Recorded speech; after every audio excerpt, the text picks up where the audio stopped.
ವ್ಯಕ್ತಿಯು ಆರೋಗ್ಯವಾಗಿರಲು ವ್ಯಾಯಾಮದ ಅವಶ್ಯಕತೆ ಇದೆ. ಕ್ರೀಡೆಗಳಿಂದ ಇಂತಹ ವ್ಯಾಯಾಮ ಸಹಜವಾಗಿ ಸಿಗತ್ತೆ. ಅ sound mind in a sound body ಎಂಬ ಆಂಗ್ಲ ಭಾಷೆಯ ಒಂದು ವಾಕ್ಯದಂತೆ ಸದೃಢವಾದ ದೇಹದಲ್ಲಿ ಸದೃಢವಾದ ಮನಸ್ಸನ್ನು ನಿರ್ಮಿಸುವುದೇ ಕ್ರೀಡೆ ಅಂತ ಹೇಳ್ತಾರೆ. ಹಾಗಿದ್ರೆ ಕ್ರೀಡೆಗಳು ನಮ್ಮ ದೇಹಕ್ಕೆ ಉತ್ತಮ ಆರೋಗ್ಯವನ್ನು ನೀಡುತ್ತವೆ. ಪ್ರತಿದಿನ ಕ್ರೀಡೆಯಲ್ಲಿ ಭಾಗವಹಿಸುವಿಕೆ ಒಂದು ಆರೋಗ್ಯಕರ ಅಭ್ಯಾಸವಾಗಿದೆ. ಇದರಿಂದ ಪ್ರತಿನಿತ್ಯದ ಅಭ್ಯಾಸ ನಿಮ್ಮನ್ನು ಒಂದು ಒಳ್ಳೆಯ ಕ್ರೀಡಾಪಟುವನ್ನಾಗಿಯೂ ಕೂಡ ಮಾಡಬಹುದು. ಒಳ್ಳೆಯ ಡಿಸಿಪ್ಲಿನನ್ನು ನಿಮ್ಮಲ್ಲಿ ತರಬಹುದು. ಕ್ರಿಕೆಟ್, ಫುಟ್ಬಾಲ್, ಕಬಡ್ಡಿ, ಖೋ-ಖೋ ಇವೆಲ್ಲ ಜನಪ್ರಿಯ ಕ್ರೀಡೆಗಳು ಶಿಸ್ತು, ಸಹನೆ, ಸಾಮೂಹಿಕತೆಯನ್ನು ಕಲಿಸುತ್ತೆ.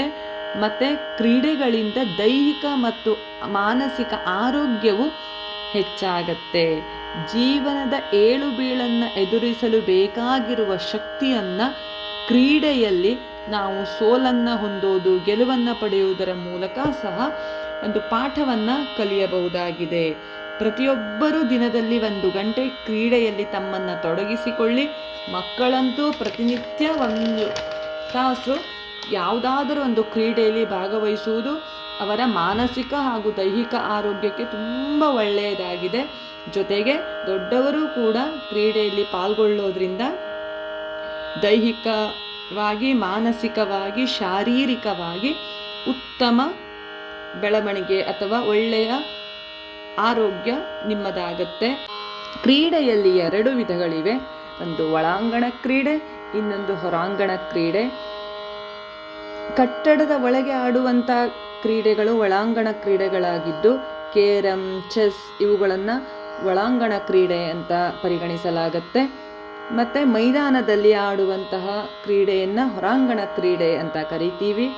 ಇವುಗಳಲ್ಲಿ ಫುಟ್ಬಾಲ್, ಕ್ರಿಕೆಟ್, ವಾಲಿಬಾಲ್ ಮುಂತಾದ ಆಟಗಳು ಬರುತ್ತೆ.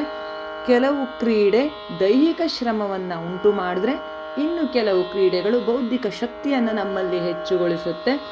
ಮತ್ತು ಕ್ರೀಡೆಗಳಿಂದ ಹಲವಾರು ಪ್ರಯೋಜನಗಳಿವೆ. ಮನಸ್ಸಿಗೆ ನೆಮ್ಮದಿಯನ್ನು ನೀಡುತ್ತೆ.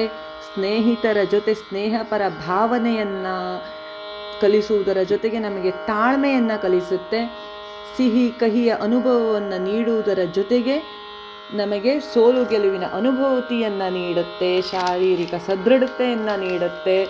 ಮತ್ತು ಮಾನಸಿಕ ಬೆಳವಣಿಗೆಯನ್ನು ಹೆಚ್ಚಿಸುತ್ತೆ. ಸ್ಪರ್ಧಾತ್ಮಕ ಮನೋಭಾವವನ್ನು ಹೆಚ್ಚಿಸುತ್ತೆ. ಜೀವನದಲ್ಲಿ ಯಾವುದೇ ರೀತಿಯ ಸಮಸ್ಯೆಗಳು ಬಂದರೂ ಕೂಡ ಅದನ್ನು ನಾವು ಹೇಗೆ ಫೇಸ್ ಮಾಡಬೇಕು ಅಥವಾ ಅದನ್ನು ಎದುರಿಸುವ ಕೌಶಲ್ಯವನ್ನು, ಸ್ಕಿಲ್ಗಳನ್ನು ನಮ್ಮಲ್ಲಿ ಬಿಲ್ಡಪ್ ಮಾಡುತ್ತೆ ಅಥವಾ ನಮ್ಮಲ್ಲಿ ಹೆಚ್ಚಿಸುತ್ತೆ.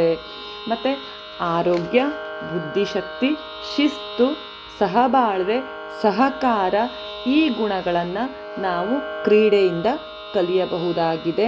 ಸಹಜವಾಗಿ ಹೊರಾಂಗಣ ಕ್ರೀಡೆಗಳನ್ನು ಆಡೋದ್ರಿಂದ ನಮ್ಮ ಕೊಲೆಸ್ಟ್ರಾಲ್ ಇರ್ಬೋದು ಅಥವಾ ದೇಹಕ್ಕೆ ಬೇಡದೇ ಇರುವಂತಹ ವಿಷಪೂರಿತ ಯಾವುದೇ ಟಾಕ್ಸಿಕ್ ವಸ್ತುಗಳಿರಬಹುದು, ಬೆವರಿನ ಮೂಲಕ ಹೊರಕ್ಕೆ ಬರುತ್ತೆ. ಇದರಿಂದ ನಮ್ಮ ದೇಹವೂ ಕೂಡ ಶುದ್ಧಿಯಾಗುತ್ತೆ. ಜೊತೆಗೆ ಬೆಲ್ಲಿ ಫ್ಯಾಟ್ ಇರ್ಬೋದು ಅಥವಾ ನಮ್ಮ ದೇಹಕ್ಕೆ ಬೇಡದೇ ಇರುವಂಥ ಅಧಿಕ ಕೊಬ್ಬಿನಾಂಶಗಳು ಕೂಡ ಕ್ರೀಡೆಯಿಂದ ನಿವಾರಣೆಯಾಗುತ್ತೆ. ಒಂದು ರೀತಿಯ ಹೊಸ ಉತ್ಸಾಹ, ಉಲ್ಲಾಸ ಮನಸ್ಸಿನಲ್ಲಿ ಕ್ರೀಡೆಯನ್ನು ಆಡೋದ್ರಿಂದ ನಮಗೆ ಸಿಗತ್ತೆ. ಹಾಗಾಗಿ ದೊಡ್ಡವರೇ ಇರಲಿ, ಚಿಕ್ಕವರೇ ಇರಲಿ, ನನ್ನ ಸಲಹೆ ಏನಪ್ಪ ಅಂದರೆ, ನೀವು ಪ್ರತಿನಿತ್ಯ ಯಾವುದಾದರೂ ಒಂದು ಆಟದಲ್ಲಿ ನಿಮ್ಮನ್ನು ನೀವು ಒಂದು ಅರ್ಧ ಗಂಟೆಯೋ ಅಥವಾ 1 ಗಂಟೆಯೋ ಸ್ವಲ್ಪ ಸಮಯವನ್ನು ನೀಡಿ ನಿಮ್ಮ ಮನಸ್ಸನ್ನು ಮುದಗೊಳಿಸುತ್ತೆ. ನಿಮ್ಮ ಶರೀರವನ್ನು ಕೂಡ ಒಂದು ರೀತಿಯ ಏನು ಹೇಳ್ತೀವಿ ಸ್ಟೇಬಲ್, ಬೇಡದೇ ಇರುವ ಕೊಬ್ಬಿನ ಅಂಶಗಳನ್ನು ಕರಗಿಸಿ ಬಾಡಿಗೆ ಒಂದು ಶೇಪ್ ಅಥವಾ ಸ್ಟ್ರಕ್ಚರನ್ನು ನೀಡುತ್ತೆ ಮತ್ತು ಒಂದು ಸ್ಪರ್ಧಾತ್ಮಕ ಮನೋಭಾವವನ್ನು ಬೆಳೆಸುತ್ತೆ. ಯಾವುದಾದರೂ ಒಂದು ಒಳ್ಳೆಯ ಕಾರ್ಯವನ್ನು ಮಾಡೋಕೆ, ನಿಮಗೆ ಒಂದು ಒಳ್ಳೆಯ ಗುರಿಯನ್ನು ಇಟ್ಟುಕೊಳ್ಳೋಕೆ ನಿಮಗೆ ಕ್ರೀಡೆ ನಿಮ್ಮನ್ನು ಸಂಪೂರ್ಣವಾಗಿ ಪ್ರೋತ್ಸಾಹಿಸುತ್ತೆ ಅಂತ ಹೇಳೋಕೆ ಇಷ್ಟಪಡ್ತೀನಿ. ಒಳ್ಳೆಯ ಕ್ರೀಡೆಗಳನ್ನು ಆಡಿ ನಿಮ್ಮ ಸ್ನೇಹಿತರ ಜೊತೆಗೋ ಅಥವಾ ನಿಮ್ಮ ಮನೆಯವರ ಜೊತೆಗೋ ಅಥವಾ ನಿಮ್ಮ ನೆರೆಹೊರೆಯವರ ಜೊತೆಗೋ ಯಾವುದಾದರೂ ಒಂದು ಕ್ರೀಡೆಯಲ್ಲಿ ನಿಮ್ಮನ್ನು ತೊಡಗಿಸಿಕೊಳ್ಳಿ. ನಿಮ್ಮ ಆರೋಗ್ಯವನ್ನು ಉತ್ತಮಗೊಳಿಸಿಕೊಳ್ಳಿ. ಒಳ್ಳೆಯ ವ್ಯಕ್ತಿತ್ವ ಎಷ್ಟು ಮುಖ್ಯವೋ ಒಳ್ಳೆಯ ಶಾರೀರಿಕ ಸ್ವಾಸ್ಥ್ಯವೂ ಕೂಡ ಅಷ್ಟೇ ಮುಖ್ಯ.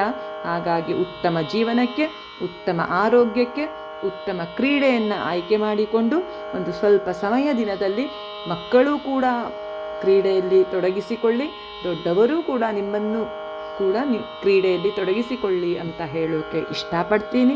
ಇದಕ್ಕೆ ನೀವೇನಂತೀರಾ?